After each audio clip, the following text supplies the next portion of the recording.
Hello students of class 11। आज हम sets and relations में सेट्स वाला जो पार्ट है उसका रिवीजन करेंगे। तो चलिए शुरू करते हैं। सबसे पहले हम बात करेंगे सेट्स होते क्या है। ठीक है, इससे पहले देखिए हमें कलेक्शन को समझ। ठीक है, कलेक्शन देखिए group of objects of similar kind. जैसे कि आपको पता है आपके आसपास जैसे आप कलेक्शंस क्रिएट करते हो, कलेक्शन बनाते हो। ठीक है, तो उस कलेक्शन में देखिए क्या खास बात होती है, जो कलेक्शन होता है वो सिमिलर काइंड्स के ऑब्जेक्ट से मिलकर बनता है। ठीक है, जैसे कि हो गया कलेक्शंस ऑफ पेन हो गया, जैसे कि इसमें पेन का कलेक्शन आ गया। ठीक है, या फिर हमने कलेक्शन किसका बनाया है, collection of months of of a year, कि मंथ्स जो होते हैं एक साल में उनका कलेक्शन बनाया है। ठीक है, 12 महीने तो इनके नाम आ जाएंगे। ऐसे हम डिफरेंट डिफरेंट ऑब्जेक्ट्स का कलेक्शन बना सकते हैं। जैसे कि हम क्या कर सकते हैं, अपने जैसे बेस्ट प्लेयर्स हैं उनका कलेक्शन बना सकते हैं। ठीक है, तो अगर आप कलेक्शन को समझ गए तो सेट को समझना थोड़ा आसान है। ठीक है, अब देखिए सेट भी एक टाइप का कलेक्शन ही होता है, हमारा सेट भी क्या है, एक टाइप का कलेक्शन। बट इस कलेक्शन में क्या खास बात होगी कि ये जो कलेक्शन है जब वेल डिफाइन होगा, ये क्या लिखा हुआ है वेल डिफाइन, तो वो क्या कहलाएगा, सेट कहलाएगा। तो देखिए बेसिकली सेट्स क्या हो गया, collections of object which is well defined, जो कि क्या होगा वेल डिफाइंड। अब बात करते हैं यहाँ पे इस वेल डिफाइंड का मतलब क्या है। तो देखिए इस वेल डिफाइंड का मतलब है कि हम क्या कर सके, इजीली बता पाए, हाँ ये वाला एलिमेंट इस सेट में होना चाहिए और ये वाला एलिमेंट या ये वाला ऑब्जेक्ट इस सेट में नहीं होना चाहिए। तो that is called well defined. चलिए अब नीचे देखिए मैंने कुछ कलेक्शंस की लिस्ट बनाई है। अब जरूरी नहीं कि सारे कलेक्शन सेट हो, बस वही कलेक्शन सेट होगा जो वेल डिफाइंड होगा। चलिए देखते हैं, जैसे पहले पहले क्या लिखा हुआ है, the collection of the all months of a year beginning with the letter J. तो जे से शुरू होने वाले सारे ऑब्जेक्ट्स का कलेक्शन या सारे मंथ्स का हम कलेक्शन बनाते हैं, जैसे कि जनवरी, फेब, मार्च, अप्रैल, मई, जून, फिर जुलाई, अगस्त, सितंबर, अक्टूबर, नवंबर। तो ये 3 मंथ आ गए। तो देखिए यहाँ पे क्या है, मैंने जैसे ये बनाया है, अगर आप भी बनाओगे तो देखो आप भी यही 3 मंथ्स इसमें रखोगे। ठीक है, या कोई और भी बनाएगा तो वो भी क्या करेगा, जे से स्टार्ट होने वाले यही मंथ्स रखेगा। तो इसका मतलब ये क्या है, ये वेल डिफाइंड सेट्स है। अगर मैं आपसे बोलूँ क्या अगस्त इसमें आएगा, तो आप बोलोगे हाँ अगस्त इस कलेक्शन में नहीं है। ठीक है, दूसरा अगर मैं पूछूँ क्या हम इसमें जून को रखेंगे, तो हाँ आप बोलोगे हाँ जून है, क्योंकि जून जे से स्टार्ट हो रहा है। तो ईजिली आप बता पा रहे हो कि हाँ इसे इसमें होना चाहिए, इसे इसमें नहीं होना चाहिए।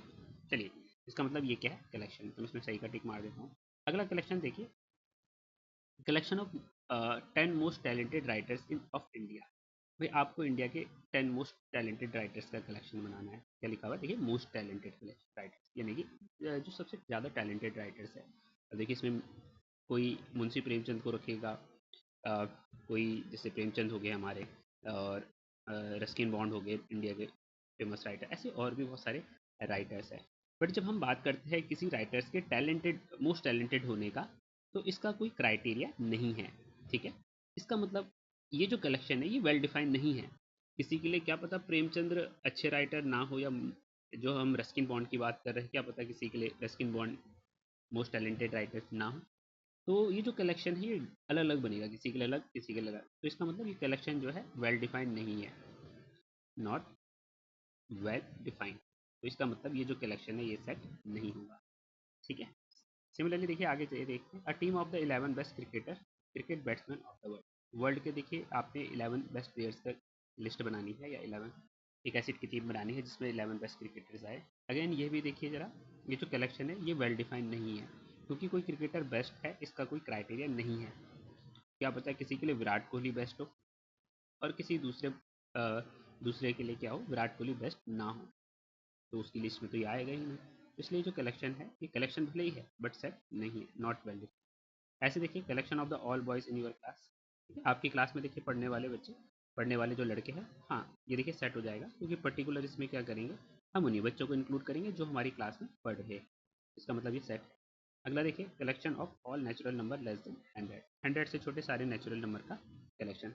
ये भी ऑब्वियस सी बात है, इसमें कहाँ से 1 2 3 अप टू कहाँ तक आ जाएंगे बेटा, बच्चों 100 तक आ जाएंगे। ठीक है, अब इसमें भी इजीली पता करना आसान है कि हाँ भाई से इसमें होना चाहिए कि नहीं होना चाहिए। जैसे मान लो कि मैंने रखा 5, देखिए 5 नेचुरल नंबर है, 1 से लेकर 100 तक है, तो इसका मतलब ये सेट का ही मेंबर है। बट अगर मैं बोलूँ 101, तो आप देखोगे 101 100 से बड़ा है, भले ये नेचुरल नंबर है बट 100 से बड़ा हो गया, तो इसका मतलब ये जो है इसमें नहीं है। ठीक है, आप इजीली बता पा रहे हो कि इस सेट का मेंबर कौन है कौन नहीं है, तो इसका मतलब ये कलेक्शन क्या है, सेट है। ठीक है, तो आप समझ में आ गया होगा कौन सा कलेक्शन सेट होता है और कौन सा कलेक्शन सेट नहीं होता है। ठीक है, चलिए अब देखिए कोई भी सेट है हम उसे क्या करते हैं, इंग्लिश के कैपिटल अल्फ़ाबेट से शो करते हैं, जैसे A B C M X, ऐसे करके इंग्लिश के कैपिटल अल्फ़ाबेट से हम शो करेंगे। ठीक है, अब देखिए जनरली क्या होता है, अगर कोई एलिमेंट है जहाँ पे लिखा हुआ है A belongs to the Greek symbols, अगर देखिए कोई एलिमेंट किसी सेट में हो, जैसे मान लीजिए मैंने एक सेट बनाया, मैंने इंग्लिश के वॉवेल्स जो लेटर्स होते हैं ए ई आई ओ, ये इसमें आ जाएंगे। ठीक है, तो यहाँ पे देखिए क्या कहना चाह रहा है, तो हम यहाँ पे देखिए अगर कोई किसी सेट का एलिमेंट होता है तो उसे कैसे दिखाया जाता है। देखिए अब देखिए यहाँ पे क्या है, इस सेट को मैंने ए नाम दे दिया, इंग्लिश के जो वॉवेल्स लेटर्स है उनका सेट है ये। अब देखिए इसमें क्या है, ई जो है वो सेट ए का मेंबर है या एलिमेंट है। ठीक है, ध्यान रखना कोई भी ऑब्जेक्ट या कोई भी चीज़ें जो सेट के अंदर आ रही है वो क्या कहलाती है, इसके एलिमेंट्स कहलाएगी। क्या कहलाएगी, एलिमेंट्स कहलाती है या फिर मेंबर्स कहलाती है। ठीक है, बट हम यहाँ पे एलिमेंट्स का ज़्यादा यूज़ करेंगे।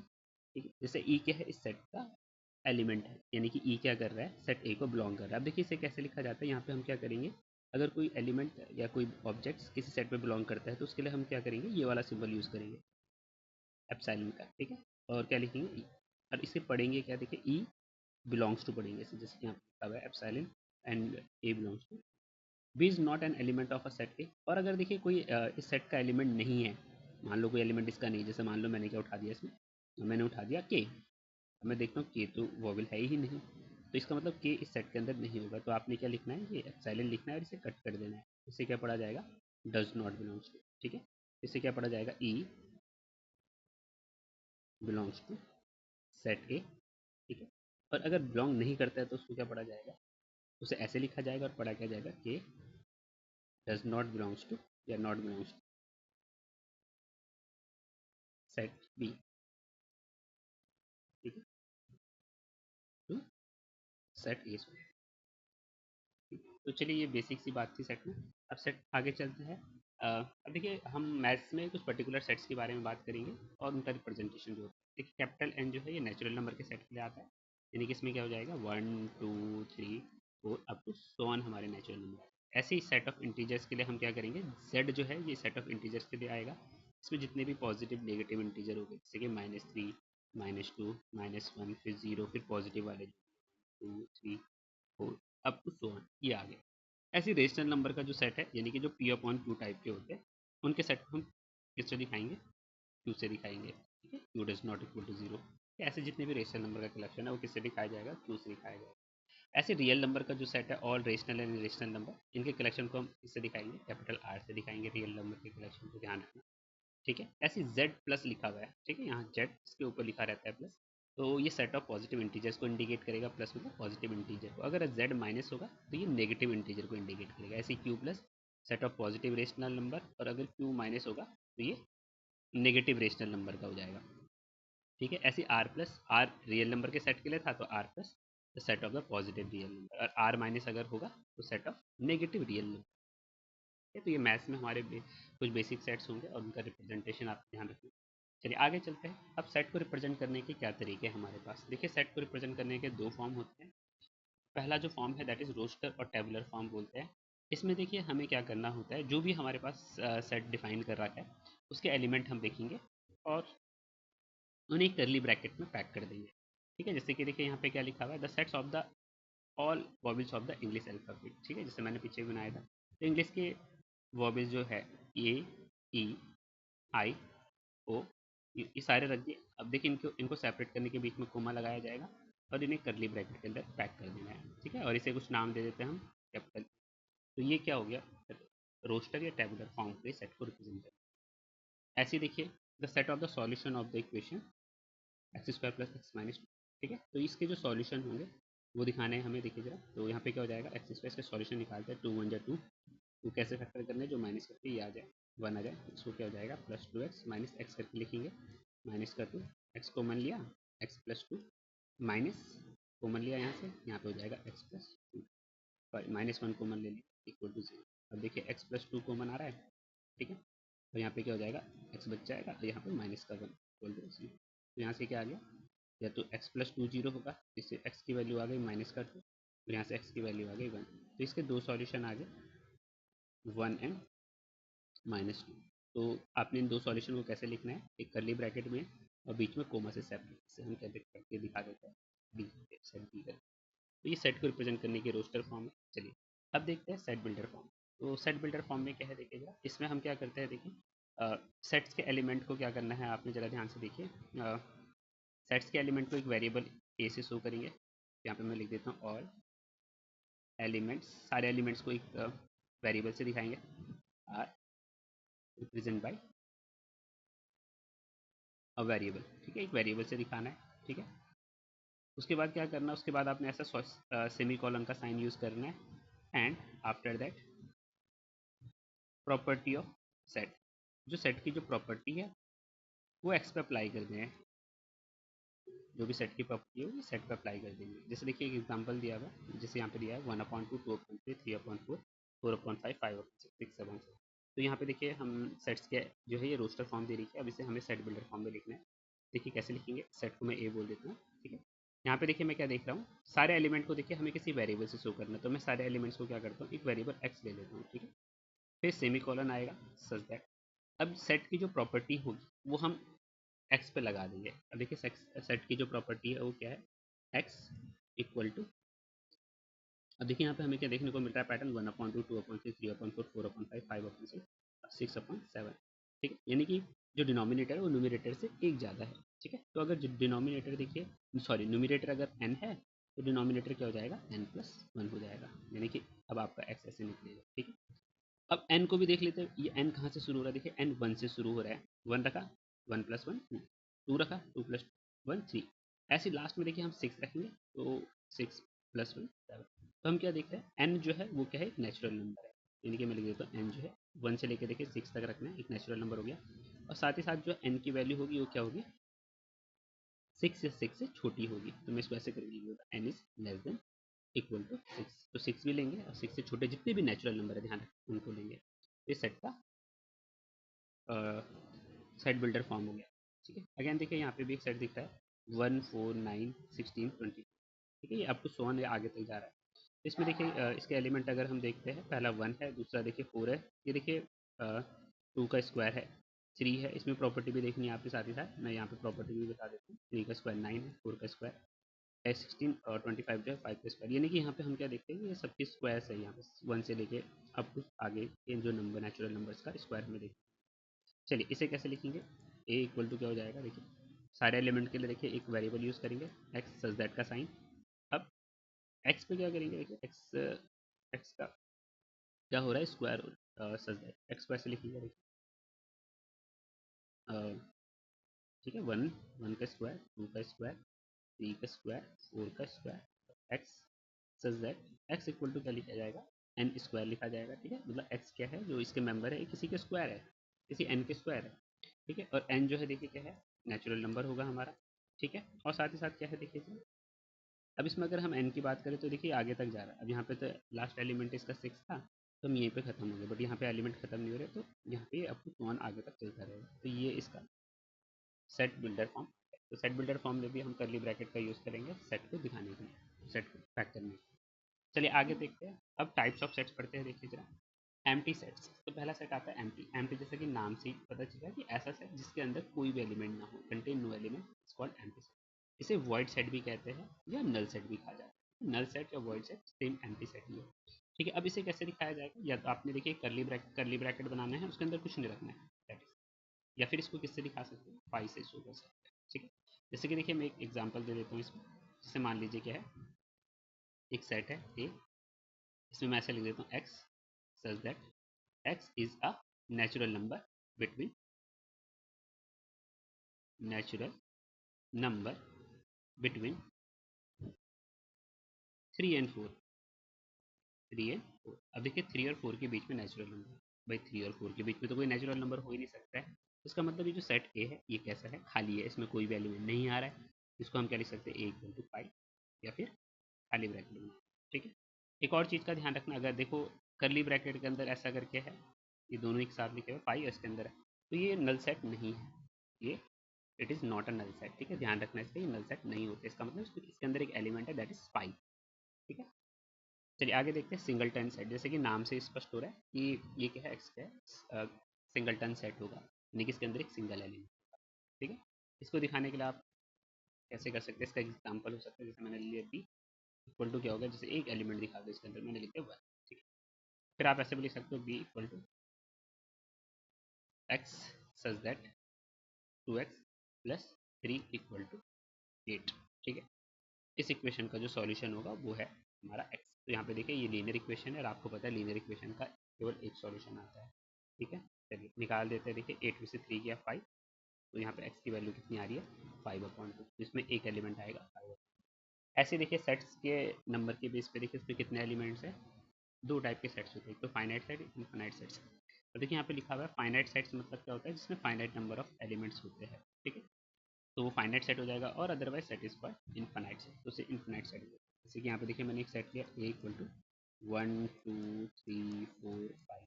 ठीक है, 5 एलिमेंट है, तो इसका मतलब ये क्या होगा फाइनाइट सेट। और अगर मैंने एक सेट बनाया, मान लीजिए नेचुरल नंबर का मैं सेट ले रहा हूँ एन इक्वल टू 1 2 3 4 5, तो ये आगे तो चलता रहेगा, तो ये क्या है, ये इनफाइनाइट सेट है। इनफाइनाइट सेट ये कैसा हो गया, फाइनाइट सेट। ऐसे इक्वल सेट्स की बात हो रही है। देखिए दो सेट्स ए और बी है, A and B are said to B, तो यहाँ पे देखिए ये बी हो जाएगा, इसे बी कर देता हूँ। Are said to be equal if every element of A is also in element of B और वाइस वर्सा, यानी कि ए का एलिमेंट बी का एलिमेंट होना चाहिए सारा का सारा, सारे के सारे बी के एलिमेंट ए के एलिमेंट होने चाहिए, तभी ये क्या कहलाएंगे, इक्वल सेट्स कहलाएंगे। ठीक है, जैसे कि मान लीजिए ए क्या है हमारे पास 3 4 5 6 है। ठीक है, और बी क्या है हमारे पास, देखिए थोड़ा सा रिवर्स पैटर्न में लिख देता हूँ मैं, 6 5 4। ठीक है, अब ध्यान रखना ऑर्डर से सेट बदलते नहीं है, सेट दोनों क्या है सेम ही है। इसमें देखिए 3 4 5 है, इसमें क्या है बी में 6 5 4 3 है। तो हम देख रहे हैं कि सब में सारे के सारे एलिमेंट ए के बी में भी बी में है, और बी के सारे एलिमेंट ए में, इसका मतलब ए और B बराबर हो जाए। चलो इक्विवेलेंट सेट्स की बात करते हैं। Two finite sets A and B are said to be equal if the number of elements are equal. तो देखिए जैसे कि यहाँ से ये बताया जा रहा है कि इसमें कि दो सेट्स ए और यहाँ पे इसको बी कर देता हूँ मैं, बी को हम क्या बोलेंगे इक्वल बोलेंगे, सॉरी इक्विवेलेंट सेट कहा जाएगा जब इसमें नंबर ऑफ एलिमेंट सेम होने चाहिए। ठीक है, हम यहाँ पर्टिकुलर एलिमेंट नहीं देखेंगे, बस नंबर देखना है हमें। जैसे मान लीजिए सेट ए में क्या है 1 2 3 4 ये चार एलिमेंट है, और बी में क्या है मान लीजिए ए बी सी डी। ठीक है, डिफरेंट डिफरेंट एलिमेंट है, बट हम क्या देख रहे हैं, अगर मैंने सेट में नंबर ऑफ एलिमेंट निकालू तो इसका एन ए मीन्स क्या होता है, number of element in set A, और एन बी मीन्स क्या होता है, number of element in set B. तो हमें क्या देखने को मिल रहा है, इसमें भी 4 एलिमेंट है, इसमें भी क्या है 4 एलिमेंट है, यानी कि यहाँ पे क्या है number of element in set A equal to number of element in set B, both are equal, that is 4। तो यहाँ पे ए जो हो जाएगा वो बी ए क्या हो जाएगा, इक्विवेलेंट सेट हो जाएगा। ठीक है, इक्विवेलेंट सेट, ये दोनों इक्विवेलेंट सेट्स हो जाएंगे। ध्यान रखना नंबर ऑफ एलिमेंट्स अगर सेम होंगे तो इक्विवेलेंट हो जाएगा। इक्वल सेट देखिए इक्विवेलेंट भी होते हैं, क्योंकि देखिए सारे एलिमेंट ही बराबर है, नंबर ऑफ एलिमेंट भी क्या है 4 4। आगे चलते हैं, अब बात करते हैं हम कार्डिनल नंबर और ऑर्डर ऑफ सेट। देखिए कार्डिनल नंबर के सेट्स का क्या होता है, the number of the different elements in a finite set is called the cardinal number of a set. A is a of a set. A is a set, then it's denoted by, अब देखिए इसे किससे denote करते हैं, या तो N A से denote करेंगे या ओ ऑफ ए से। क्या पढ़ा जाएगा इसको, कार्डिनल नंबर ऑफ ए। और अगर ये ऐसा लिखते हो तो इसे पढ़ा जाता है ऑर्डर ऑफ ए। ठीक है, अब देखिए जैसे कि यहाँ पे एक हमारे पास क्या दे रखा है, एक सेट दे रखा है। देखिए अब इसके तो एलिमेंट हम काउंट कर सकते हैं 1 2 3 4 5, यानी कि इसके कार्डिनल नंबर कितने हो जाएगा 5 हो जाएगा। ठीक है, सिमिलरली देखिए एक सेट दे रखा है प्राइम फैक्टर ऑफ 60, 60 के प्राइम फैक्टर यानी कि हमें 60 के प्राइम फैक्टर की पहले लिस्ट बनानी पड़ेगी, और उसमें देखना पड़ेगा कितने हैं। सबसे पहले 6 के फैक्टर देखते हैं। देखिए 1 है, 2 है, 3 है, 4 है, 5 है, 6 है, और 8 नहीं है, 9 नहीं है, 10 11, फिर क्या है 12 है आपका, फिर 15 है, और फिर 30 है, और फिर लास्ट में 60 है। अब देखिए इनमें प्राइम फैक्टर अगर हम छाँटे तो क्या क्या हो जाएंगे 2 3 5। यहाँ पे देखिए इसके प्राइम फैक्टर क्या हो गए 2 3 5। अब देखिए इसका ऑर्डर ऑफ ए की बात की जाए या फिर कार्डिनल नंबर ऑफ ए की बात की जाए, सेम चीज़ है। तो यहाँ पे इसके देखिए प्राइम फैक्टर कितना है, 3 प्राइम फैक्टर आए। देखिए 2 3 5 प्राइम फैक्टर हो जाएंगे, बाकी ये जो है 4 6 12 15 13 60 ये नॉन कंपोजिट नंबर है। ठीक है, इसके प्राइम फैक्टर 3 होंगे, तो ये 3। चलिए अब मैं एक और सेट लिख रहा हूँ, एक और सेट, जैसे कि मान लीजिए आपके पास एक और सेट है सी, इस प्रकार से है ये 1 2 3 2 4। अब देखिए इसका कार्डिनल नंबर हमें बताना है, कार्डिनल नंबर ऑफ सी, ठीक है। तो यहाँ पे क्या लिखा हुआ है, इसके एलिमेंट्स हम गिन लेते हैं 1 2 3 4 5, यहाँ पे 5 एलिमेंट दिख रहा है। पर एक चीज़ हमें देखने को मिल रही है कि जो 2 है वो 2 बार है। तो ध्यान रखना भाई, कोई भी सेट है उस पर अगर कोई एलिमेंट आपने 2 बार डाला था तो एज अ सिंगल काउंट होगा, ठीक है। आप लिखते समय भी आप उसे क्या कर सकते हो, 2 को 1 कर सकते हो, 2 का 1 ही लिखना है आपने, ठीक है। तो 2 एलिमेंट जो है सेम है तो इन्हें एक ही बार पढ़ा जाएगा, ठीक है। यानी कि कितने एलिमेंट हो गए, 1 2 को एक ही बार पढ़ेंगे, ठीक है, एक ही बार लेंगे, 2 3 4, तो टोटल कितने एलिमेंट, ठीक है। भले ही आपको यहाँ पे काउंटिंग में आपको 5 लग रहे हैं, बट 2 जो है वो 2 बार है तो उसे सिंगल एलिमेंट कंसीडर किया जाएगा, इस चीज़ का भी इसका कारण।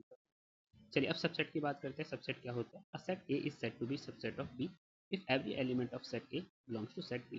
देखिए अगर सेट ए को हम बी का सबसेट बोलेंगे कब, अगर ए के सारे एलिमेंट बी को बिलोंग करते हैं या फिर बी के अंदर हो। अब इसे सिंबॉलिकली कैसे लिखते हैं, ए सबसेट ऑफ बी, ऐसा सिंबल होता है, ठीक है। अब यहाँ पे एक डेफिनेशन लिख दी कि इफ एक्स जो है वो ए में बिलोंग कर रहा है और वो किस में बिलोंग कर जाए, इम्प्लाइज दैट एक्स बी में भी बिलोंग कर जाए, तो ए क्या हो जाएगा, बी का सबसेट हो जाएगा। चलिए जैसे कि एग्जांपल से समझते हैं। यहाँ पे देखिए 3 जो है एक सेट है, 3 4 5 6, और दूसरा सेट 8 7 6 5 4 3। तो हम चेक करेंगे, देखिए क्या ए के सारे एलिमेंट बी में है। 3 को देखते हैं, 3 है। 4 को देखते हैं, 4 भी है। 5 को देखते हैं, 5 भी है। 6 को देखते हैं तो 6 भी है। तो हमने क्या देखा, ए के हर एक एलिमेंट क्या कर रहे हैं, बी को बिलोंग कर रहे हैं। इसका मतलब क्या हो जाएगा, ए इज सबसेट ऑफ बी, ठीक है। अब हम सुपर सेट की बात करेंगे। देखिए सुपर सेट क्या होता है, if A is a subset of B, अगर ए क्या है, बी का सबसेट है, ए के सारे एलिमेंट बी के अंदर है, तो इसका मतलब क्या हो जाएगा, बी जो है वो ए का क्या कहलाएगा, सुपर सेट कहलाता है। और इसे ऐसे लिखा जाता है, B is superset of A, ठीक है। ये सुपर सेट, ठीक है। अगर कोई सब सी का सेट किसी का सबसेट होता है तो वो उसका सुपर सेट कहलाता है, ठीक है। ठीक रिवर्स। चलिए आगे चलते हैं, प्रॉपर एंड इम्प्रॉपर सबसेट की बात करते हैं हम। देखिए प्रॉपर इम्प्रॉपर काफ़ी इंपॉर्टेंट टॉपिक है। इसमें प्रॉपर सबसेट क्या होता है, जरा ध्यान से देखिए। अगर मैं एक सेट लूँ ए, मान लीजिए मैंने ये सेट लिया 1 2 3, ठीक है। अब मैं क्या देखता हूँ भाई, इसमें क्या है, जैसे अगर मैं एक बनाऊँ 1 2, ये हमें क्या देखने को मिल रहा है, ये सबसेट है ए का, ठीक है। ऐसे अगर मैं क्या करूँ, पूरा का पूरा सेट उठा दूँ 1 2 3, ये भी क्या होगा, देखिए ए का सबसेट होगा। तो हमने क्या देखा कि जो ए होता है वो खुद का सबसेट होता ही होगा, मतलब कोई भी सेट जो है वो अपना सबसेट होगा ही होगा। सबसेट की डेफिनेशन बताती थी यही है कि भाई अगर एक सेट के सारे एलिमेंट दूसरे सेट के अंदर कंटेन हो रहे हैं तो उसका सबसेट कहलाएगा। तो यहाँ पे हमें क्या देखने को मिलता है कि कोई भी सेट क्या करता है, अपने सारे एलिमेंट कंटेन करता है, तो इसका मतलब वो अपना सबसेट होता ही होगा। तो इसे बोलते हैं हम इम्प्रॉपर सबसेट, ध्यान रखिए, ठीक है। इम्प्रॉपर सबसेट, इम्प्रॉपर सबसेट क्या है, इसको देखिएगा। इम्प्रॉपर सबसेट को देखते हैं। ये देखिए अगर क्या है, अब इसको मैं बी के रिस्पेक्ट में लूँगा। अगर देखिए बी क्या है, ए का सबसेट है, बी ए का सबसेट है, और बी ना ए के बराबर ही हो जाए, बी ए के बराबर ही हो जाए, तो बी जो है वो कैसा सबसेट कहलाएगा, इम्प्रॉपर, ठीक है। तो प्रॉपर क्या है, ठीक इसका रिवर्स। प्रॉपर सबसेट क्या हो जाएंगे, इफ, ध्यान से देखिए, बी जो है वो ए का सबसेट तो है, पर बी क्या नहीं है, डज नॉट इक्वल टू क्या ए है, तो क्या हो जाएंगे, प्रॉपर सबसेट हो जाएंगे, ठीक। तो ये जैसे 1 2 हो गया या 1, ठीक, ये सारे क्या हो जाएंगे, सिंगल, ऐसा लेता हूँ तो ये सब प्रॉपर सबसेट कहलाएंगे। और इम्प्रॉपर एक ही होता है, that is whole.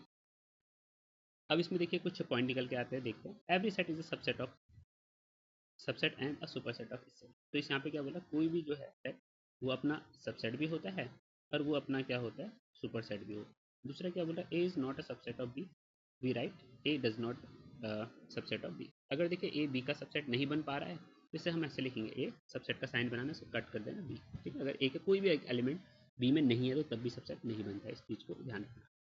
The empty set is the subset of every, E V E R Y, every set. ये जो एम्प्टी सेट होता है यानी कि फाइव, ध्यान रखना फाइव क्या होता है, हर सेट का सबसेट होता ही होता है। फाइव में कोई एलिमेंट है ही नहीं, ठीक है।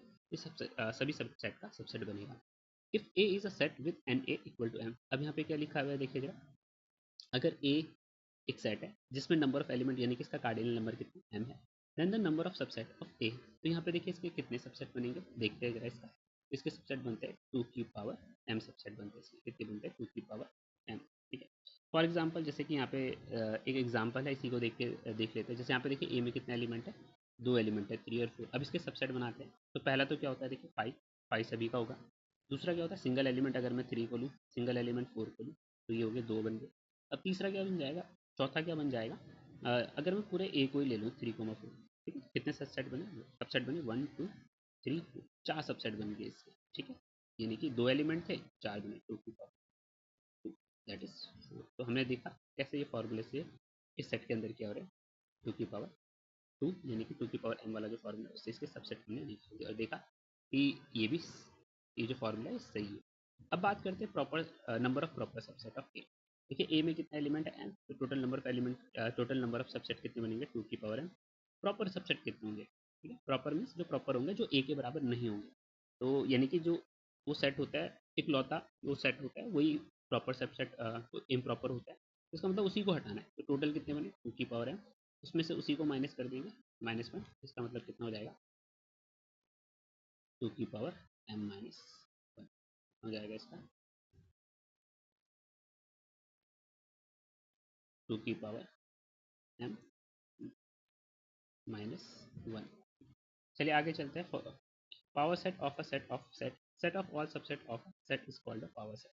देखिए कोई सेट है आपके पास, आपने क्या किया, उनके जितने भी सबसेट हैं उनका क्या बना दिया, सेट बना दिया। अगर आपने सबसेटों का सेट, तो वो क्या कहलाता है, पावर सेट। जैसे कि देखिए ऊपर वाला जो एग्जाम्पल है, इसी को ले लेते हैं, ए इक्वल टू क्या है, 3,4 है, ठीक है। अब इसके पावर सेट क्या हो जाएंगे, देखिए इधर ए के जितने भी सबसेट है, सबसे पहले 5, second one is single A 3, third one is single 4, and fourth one is whole 3,4। यहाँ पे हमने ए के सारे सबसेट लिए हैं, और इनका भी क्या कर दिया, एक सेट बना दिया, लेकिन एक कर्ली ब्रैकेट के अंदर रख दिया। तो ये जो सेट है, ये के पावर सेट ऑफ सेट ए कहलाएगा, ठीक है। ध्यान रखना, पावर सेट क्या होगा, किसी भी सेट के सारे सबसेट का सेट, ठीक है। अब इसे कैसे दिखाते हैं, पी ऑफ ए से हम इसको दिखाते हैं, ठीक है। अब बात करें number of element in power set, number of elements in power set of A. किसी भी सेट के किसी भी सेट के जो पावर सेट होते हैं उसमें कितने एलिमेंट होते हैं, ध्यान रखें कि पावर सेट क्या होता है, ये तो सबसेटों का ही सेट होता है। तो यानी कि जितने भी सबसेट बनेंगे उस सेट के, उतने ही इसके क्या हो जाएंगे, एलिमेंट्स। और हमने क्या देखा, देखिए जरा ऊपर रूल से, कि अगर ए में m एलिमेंट है, तो उसके टोटल नंबर ऑफ सबसेट कितने बनते हैं, 2 की पावर m। तो इसका मतलब number of element in power subset of A कितना हो जाएगा, 2 की पावर m। इस चीज़ का ध्यान रखें, ठीक है। इसी में देखिए और चीज़ें भी आती हैं इसमें, जैसे सबसेट है तो इसमें ये प्रॉपर सबसेट भी पूछा जाता है कि भाई प्रॉपर कितने बनेंगे। तो 2 की पावर m-1, या नॉन एम्प्टी पूछ लेता है कभी कभी। इसमें अगर नॉन एम्प्टी पूछ लिया, इसका मतलब जो एम्प्टी वाला है वो तो सभी का होता है, उसको भी हटाना पड़ेगा। तो नॉन एम्प्टी के केस में कितने आ जाएंगे, नॉन एम्प्टी प्रॉपर पूछा जाता है, तो देखिए एक मिनट बता दें, non empty proper subset, proper subset, ठीक है। अब इम्प्रॉपर तो आपने हटा दिया एक, इसका मतलब अब नॉन एम्प्टी की बारे में पूछ रहा है, यानी कि नॉन एम्प्टी होना चाहिए। इसका मतलब जो एम्प्टी है उसको भी हटाना पड़ेगा, यानी कि 2 हटाने पड़ेंगे। 2 की पावर m थे, एक 1 तो हम किसके लिए हटा दिया मैंने, इम्प्रॉपर के लिए हटा दिया, एक 1 किसके लिए हटाएंगे, अब एम्प्टी वाले सेट को भी हटाना पड़ेगा। तो 2m-2, ये नॉन एम्प्टी प्रॉपर सबसेट बन जाएगा, ठीक है। चलिए आगे चलते हैं, बात करते हैं हम यूनिवर्सल सेट की। तो देखिए universal set contain all the elements under the consideration. देखिए आपके पास एक प्रॉब्लम होगी सेट से रिलेटेड, ठीक है। उसमें कुछ 2 या 2 से ज़्यादा सेट्स आपके पास दिए होंगे, ठीक है। तो उसमें क्या होता है, एक सेट ऐसा होता है जो सारे सेट्स को अपने अंदर कंटेन करता है, उसी को क्या कहते हैं, यूनिवर्सल सेट। जैसे यहाँ पे देखिए एक प्रॉब्लम मैंने दी है, यू के है 1 2 3 4 5 6 7 8 9 10, 10 से छोटे जितने भी नेचुरल नंबर है उनका सेट है। और जो सेट ए है, ये क्या है, प्राइम नंबर जो कि क्या है 11 से छोटे है, तो प्राइम नंबर क्या हो गए, 2 3 5 7, ठीक है, ये हो जाएंगे, ठीक है। 11 से छोटे लिखे हुए तो 11 नहीं आएगा। ऐसे इवन नेचुरल नंबर आ जाएंगे, देखिए इसमें 2 3 सॉरी 2 4 और 6, 2 4 6 8 और 10, ठीक है। और ऐसे इसमें और नेचुरल नंबर क्या आ गए, 1 3 5 7 और 9, ठीक। तो ये आ गए। अब हम देख रहे हैं कि भाई ए जो है सबसेट है यू का, ठीक है। बी भी क्या है, यू का सबसेट है। और सी भी हम देख रहे हैं ये क्या है, यू का सबसेट है, यानी कि ए बी सी इनके जो एलिमेंट है सारे के सारे यू के अंदर है। तो यू जो है वो इस प्रॉब्लम में जितने भी सेट दिए हुए हैं उन सब का क्या है, उन सब वो सब क्या है, उसी यू के सबसेट है। तो यहाँ पे यू क्या कहलाएगा, ये यूनिवर्सल सेट कहलाएगा, क्या कहलाएगा ये यूनिवर्सल सेट, यूनिवर्सल जो सबको रखते हैं अपने अंदर। चलिए आगे देखते हैं, वेन डायग्राम देखते हैं। देखिए Venn diagram, most of the relationship between the sets can be represented by the means of the diagram. Sets के बीच की जो रिलेशनशिप है उसे डायग्राम की मदद से दिखाना देखिए काफ़ी आसान रहता है। इन्हें बोलते हैं वेन डायग्राम। तो वेन डायग्राम देखिए ये एक इंग्लिश लॉजिशियन थे जिनका नाम था जॉन वेन, इन्होंने इसका कॉन्सेप्ट दिया था। इसमें देखिए क्या करते हैं हम, जो यूनिवर्सल सेट है उसे तो देखिए रेक्टेंगल के थ्रू दिखाते हैं, जैसे यहाँ पे यूनिवर्सल सेट को मैंने यू इसको इससे दिखाते हैं रेक्टेंगल से। और जो जनरली सेट्स होते हैं उन्हें किससे दिखाते हैं, सर्किल से दिखाते हैं। जैसे यहाँ पे देखिए दो सेट्स हैं ए और बी, ठीक है। इसमें कुछ कॉमन रीजन आपको देखने को मिल रहा है, ये इनके कॉमन मतलब ये कॉमन एलिमेंट कुछ शेयर करेंगे वो है। अब देखिए अगर बी मान लीजिए ए का सबसेट है, ठीक है, उस केस में कैसे दिखाएंगे, रेक्टेंगल यू, ठीक है। और यहाँ पे क्या हो जाएगा, सेट ए को लिखा जाएगा, ठीक है, बड़ा सेट ए है तो ए को लिखा जाएगा, और बी क्या है, ए का सबसेट है तो बी को क्या किया जाएगा, ए के अंदर रखा जाएगा। तो ये ऐसे, ठीक है। ए के लिए देखिए बड़ा वाला सर्किल हो गया, बी के लिए छोटा वाला सर्किल, बी क्योंकि ए का ही सबसेट था इसको इसके अंदर है। चलिए अब आगे देखते हैं operation on a sets. Sets पे कुछ ऑपरेशन देखते हैं। The union of the sets A and B is the set of set which contains of all the elements of A and all the elements of B, ठीक है। तो ध्यान से देखिए यूनियन जो होता है दो सेट्स का, इसे देखिए हम किससे दिखाते हैं, जैसे मान लीजिए हमारे पास दो सेट है ए और बी, ध्यान रखें यूनियन को हम इस वाले सिंबल से दिखाते हैं ए यूनियन बी, ठीक है। अब देखिए इसमें क्या बोला है कि इसमें क्या आते हैं, ए और बी के सारे एलिमेंट ही आ जाते हैं, ठीक है। ए और बी पे जितने भी एलिमेंट होते हैं उन सबको हम रखेंगे। इसे ऐसे ये कप मार्क्स दिख रहा होगा आपको, इससे हम दिखाते हैं। जैसे देखिए एग्जांपल, एक सेट है हमारे पास ए 2 4 6 8, दूसरा है 6 8 10 12।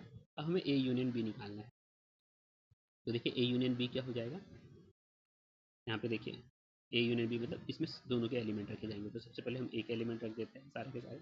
अब ध्यान रखना जो एलिमेंट आ चुके हैं उन्हें दोबारा रिपीट नहीं करना है, जैसे 6 8 आ चुके हैं इन्हें दोबारा रिपीट नहीं करेंगे, तो अगले एलिमेंट है 10 एंड 12 इन्हें रख देंगे, ए यूनियन बी हमारा ये बन, ठीक है। और इसे देखिए सिम दिखाना हो ए यूनियन बी मतलब क्या होता है, जरा इसको ध्यान से देखिए, एक बार मैं लिख देता हूँ। इसमें ऐसे एक्स आएंगे सच दैट एक्स जो है वो या तो ए को बिलोंग ए में होगा, और एक्स जो होगा वो बी में बिलोंग होगा। तो यहाँ पे ध्यान रखना ये जो और है ये क्या इंडिकेट करता है, एलिमेंट जो हो या तो ए का भी हो तब भी चल जाएगा, बी का हो तब भी चल जाएगा, ठीक है। अब वेन डायग्राम की मदद से देखिए हमें ए यूनियन बी को शो करना है, मैं यानी कि इसे सेट करना है। देखिए कैसे करेंगे इसमें, अब देखिए ए और बी है, ए यूनियन बी मतलब ए और बी के सारा एलिमेंट, यानी कि यहाँ पे क्या हो जाएगा, ए और बी का जो रीजन होगा ये पूरा का पूरा हमें सेट करना है। तो देखिए यहाँ से मैंने ए का रीजन सेट कर दिया, ठीक है। अब मैं बी का रीजन सेट कर दिया, तो ये क्या हो जाएगा हमारा ए यूनियन बी हो जाएगा, ए यूनियन बी को सेट। चलिए आगे बढ़ते हैं, इसमें थोड़ा सा इस चीज़ का ध्यान रखते हैं, ठीक है, और जो होता है इसके लिए इंडिकेट होता है। अब बात करते हैं इंटरसेक्शन की। देखिए इंटरसेक्शन क्या होता है, intersection of two sets A and B is the set of the all elements which, ये बी नहीं आएगा, which are common to both A and B, मतलब जो ए और बी में कॉमन होंगे केवल उन्हीं का लेना, उन्हीं एलिमेंटों का सेट बनाना। इसे क्या करेंगे, ऐसे ये हेड का सिंबल दिख रहा है इससे डिनोट करेंगे। अगर आपके पास दो सेट हमारे पास क्या है ए और बी है, देखिए इनका इंटरसेक्शन क्या हो जाएगा, यहाँ पे देखिए हाँ इसे मैंने सिम्बोलिकली दिखाया हुआ है, ए इंटरसेक्शन बी में क्या हो जाएगा, एक्स दैट एक्स, एक्स क्या करेगा, बिलोंग ए को भी करेगा। अब देखिए यहाँ पे क्या आ गया, एंड का सिंबल आ गया, ठीक है, ये एंड है, ठीक है। ये एंड क्या बताता है कि एक्स ए में और और एक्स बी में भी होना चाहिए, ठीक है, दोनों में होना चाहिए, तभी ए इंटरसेक्शन बी में आएगा। चलिए अब इसको देखते हैं, सेम प्रॉब्लम है। तो यहाँ पे क्या देखना है, देखिए जो दोनों में हो, यानी कि दोनों के कॉमन एलिमेंट, तो हमें क्या देखने को मिल रहा है 6 और 8, यानी कि A union A intersection B क्या हो जाएगा 6 एंड 8 आ जाएगा। अब बात करते हैं भाई इसके, इसको वेन डायग्राम की मदद से कैसे दिखाएंगे। A intersection B means Venn diagram में क्या हो जाएगा, सेट ए और सेट बी का जो कॉमन रीजन होगा वो इसमें क्या आ जाएगा, ये आ जाएगा। तो ये देखिए ये जो मैंने बनाया है ये क्या हो जाएगा, ए इंटरसेक्शन बी को इंडिकेट कर रहा होगा ये ऑलरेडी ए इंटरसेक्शन बी, ठीक है। अब एलिमेंट भी देखिए आपने उसी हिसाब से रखना है, जैसे यहाँ पे मैं एक दूसरा पेन ले लेता हूँ, ठीक है। अब देखिए जैसे यहाँ पे इसी सेट को अगर हमें दिखाना है तो कैसे दिखाएंगे, 2 4, अब देखिए जो 6 8 है दोनों में कॉमन है, तो 6 और 8 दोनों के कॉमन रीजन में रखे जाएंगे, ठीक है। बाकी देखिए इसमें क्या आ जाएगा 10 और 12 यहाँ, तो इसमें इसको दिखाने का तरीका ऐसा है।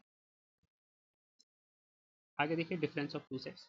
अब देखिए दो सेट्स का डिफरेंस क्या होता है, देखिए इसमें लिखा हुआ है the difference of the two set A and B is this in this order is the set of the elements, मतलब ये भी एक टाइप का सेट होगा, विच बिलोंग्स टू ए, मतलब इसमें क्या होंगे ए के एलिमेंट आएंगे बट वही एलिमेंट रखे जाएंगे वो जो बी में नहीं होने चाहिए, यानी कि बी के एलिमेंट को हटा देंगे, ठीक है।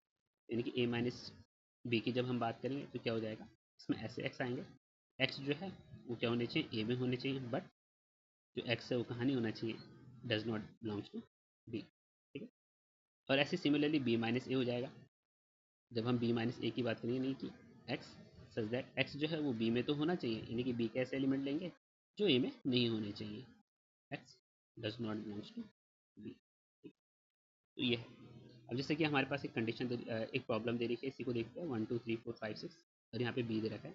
अब देखिए इसमें मैंने ए माइनस बी निकालना है मुझे और बी माइनस ए दोनों निकालने हैं, चलिए दोनों निकालेंगे। सबसे पहले हमें क्या देखना है, बी ए माइनस बी देखना है, चलिए निकालते हैं इसको। ए माइनस बी क्या हो जाएगा, देखिए ए के एलिमेंट पकड़ लिया हमने, इसमें से देखिए बी के एलिमेंट हटा दीजिए, जैसे 2 है 2 हट गया, अगला क्या 4 4 हट गया, 6 6 हट गया, क्या बचे हमारे पास 1 और 5। तो ए माइनस बी में क्या आएंगे 1 एंड 5 आएंगे, ठीक है। ऐसे अब हमें बी माइनस ए निकालना है, तो बी माइनस ए में क्या आ जाएंगे, ए के एलिमेंट हम यहाँ हटाने, ठीक है। चलिए अब ए के एलिमेंट हटाते हैं, जैसे 2 है 2 यहाँ भी है 2 यहाँ भी है, 4 है और यहाँ भी है यहाँ भी है, 6 है 6 यहाँ भी है यहाँ भी है, यानी कि ओनली क्या आ रहा है 8 आ रहा है, इसका मतलब इसमें क्या जाएगा, ठीक है। तो ये रहा ए माइनस बी और बी माइनस। अब देखिए इसको वेन डायग्राम में कैसे दिखाते हैं इस रीजन, कि ए इंटरसेक्शन बी है, इसमें से देखिए हमें क्या करना है, देखो अगर मैं ए माइनस बी की बात करूँगा, इसकी बात करूँगा ए माइनस बी की, ए माइनस बी को कैसे दिखाएंगे, देखो ए के रीजन में से हमें क्या करना है, बी का रीजन हटा देना है, ठीक है। तो ये बी का जो कॉमन रीजन है ये हट जाएगा, बी के एलिमेंट हट जाएंगे, यानी कि बी के वो हटा दूंगा। ये जो रीजन है देखो ये रहेगा, बस ये वाला हट जाएगा यहाँ पे, ये आ गया हमारा ए माइनस। सिमिलरली बी माइनस ए जो होगा ये यहाँ पे नहीं दिखा रहा हूँ वरना ये बदल जाएगा, तो ये बी माइनस ए, ये इधर वाला पोर्शन जो है ये बी माइनस ए आ जाएगा, इसमें से ए के साथ जो कॉमन से होगा इसे हटा। अब बात करते हैं complement of a set A की। तो देखिए किसी सेट का जो कॉम्प्लीमेंट होता है उसे ए डैश से दिखाते हैं, इसका मतलब क्या होता है, देखिए जो भी आपके पास प्रॉब्लम है उसमें से क्या करना है, यूनिवर्सल सेट में से उस सेट को माइनस कर देना है, तो कॉम्प्लीमेंट ऑफ अ सेट बन जाता है, ठीक है। यानी कि इसमें complement of A dash dash से डिनोट किया जाएगा, इसको ए के ऊपर डैश लगा के, ठीक है। और इसमें देखिए ऐसे एलिमेंट आएंगे, यू के ऐसे एलिमेंट आएंगे जो ए में नहीं होने चाहिए, इसका मतलब ए से यू से ए के सारे एलिमेंट डिलीट कर देंगे, हटा देंगे। देखिए यहाँ पे देखिए ए डैश क्या बन जाएगा, तो यू के एलिमेंट देखिए इसमें से एक एलिमेंट हटा देते हैं बारी बारी से, जैसे 1 हट गया 3 हट गया, फिर 5 भी हटा देंगे और 7 भी हटा देना है, 9 भी हटा देना है। तो देखिए हमारे पास क्या बच गया 2 6 और 10, क्या हो जाएगा 2 6 और 10, हमारा कॉम्प्लीमेंट ऑफ ए आ जाएगा, ठीक है। अब देखिए कॉम्प्लीमेंट ऑफ ए के रीजन को अगर आपने दिखाना है तो देखिए कैसे दिखाएंगे हम, देखिए ये पूरा यू है डबल ये रेक्टेंगल या स्क्वायर में, और ये सेट ए, तो यू माइनस ए मीन्स कौन सा रीजन हो जाएगा, ये जो बाहर का रीजन है ए के, ठीक है। ये वाला जो रीजन है किसको दिखा रहा है, ये कॉम्प्लीमेंट ऑफ ए को इंडिकेट कर रहा है, ठीक है। चलिए आगे चलते हैं। हाँ, sum property of a set, commutative property क्या होती है, देखिए दोनों में होगी, यूनियन और इंटरसेक्शन के केस में देखते हैं, जैसे ए यूनियन बी है, अगर आप दो सेट का यूनियन करते हो, एक को पहले लेते हो दूसरे को बाद में, तो आप क्या कर सकते हो, दूसरे को पहले लेके भी और पहले वाले को बाद में लेके भी करोगे तो इससे सेम आएगा।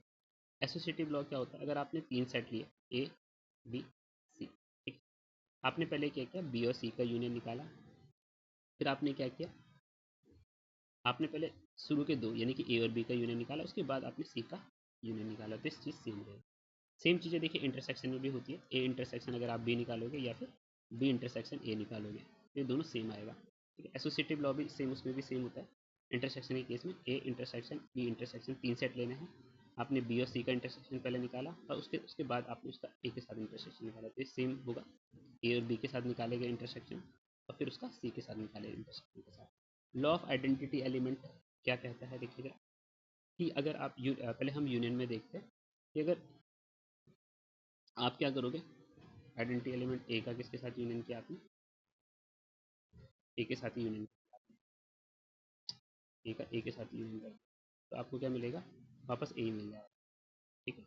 यहाँ पे जो ए है ये आइडेंटिटी है, आइडेंटिटी एलिमेंट हो जाएगा। और इंटरसेक्शन के केस में क्या हो जाएगा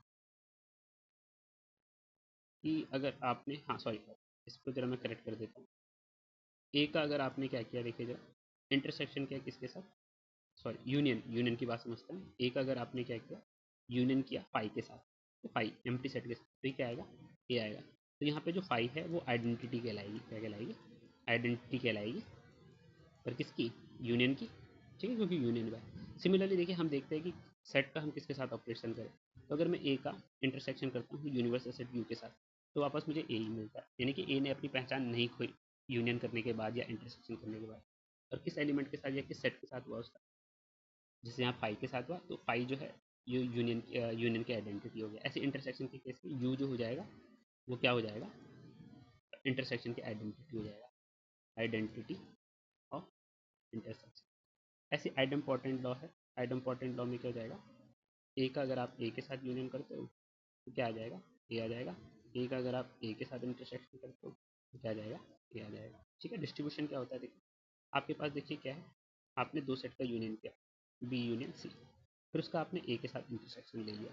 ठीक है, तो ये सिमिलर रिजल्ट देगा आप अगर आप ए को क्या कर दो, ए को डिस्ट्रीब्यूट इंटरसेक्शन को यहाँ डिस्ट्रीब्यूट कर दो, जैसे ए का यू के साथ इंटरसेक्शन किया आप और ए का सी के साथ इंटरसेक्शन किया। ठीक है, ए इंटरसेक्शन लेके गया अंदर। ठीक है, तो दोनों का यूनियन के बराबर हो जाएगा, यूनियन का ये बीच में आ जाएगा, तो इसको बोलते हैं डिस्ट्रीब्यूटिव। तो यहाँ पे क्या हो गया, इंटरसेक्शन जो है यूनियन पे डिस्ट्रीब्यूट हो गया, सिमिलरली यूनियन भी इंटरसेक्शन पे डिस्ट्रीब्यूट हो जाता है। चलिए आगे चलते हैं, प्रॉपर्टीज ऑफ कॉम्प्लीमेंट। अब हम कॉम्प्लीमेंट की प्रॉपर्टी देख लेते हैं।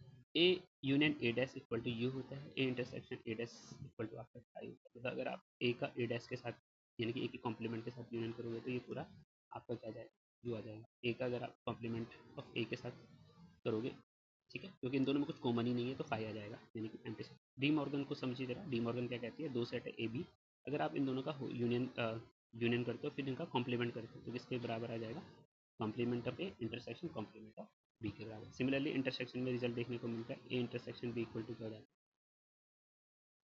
Complement of A union complement of. Laws of double complement क्या होता है कि अगर आपने क्या किया, देखो एक सेट ए था उसका क्या किया, कॉम्प्लीमेंट लिया, तो आप उसका क्या करो, दोबारा कॉम्प्लीमेंट ले लो। ठीक है, तो इसका मतलब क्या होगा कि यू में से ए डैश को माइनस कर दो तो वापस आपको क्या मिल जाएगा, ए ही मिल जाएगा। Laws of empty set and the universal set. हाँ, इसमें भी ध्यान रखना कि अगर आप देखिए किसी फाइव सेट का क्या करोगे, कॉम्प्लीमेंट लेते हो तो ये क्या हो जाता है, यानी कि हमें क्या करना है, यू में से क्या करना है, फाइव को माइनस करना है। अब यू मतलब यूनिवर्सल सेट में से कुछ नहीं माइनस करना है, यानी कि कोई भी एम्प्टी एलिमेंट माइनस करना है, यानी कि यू आ जाएगा। और अगर आप यूनिवर्सल सेट का कॉम्प्लीमेंट करते हो, यानी कि यूनिवर्सल सेट को यूनिवर्सल सेट में से ही माइनस कर देना, यानी कि यूनिवर्सल सेट के सारे एलिमेंट ही हटा दो आप, तो एम्प्टी सेट बन जाएगा। तो ये रिजल्ट ये। ठीक, तो आज के लिए इतना ही, धन्यवाद।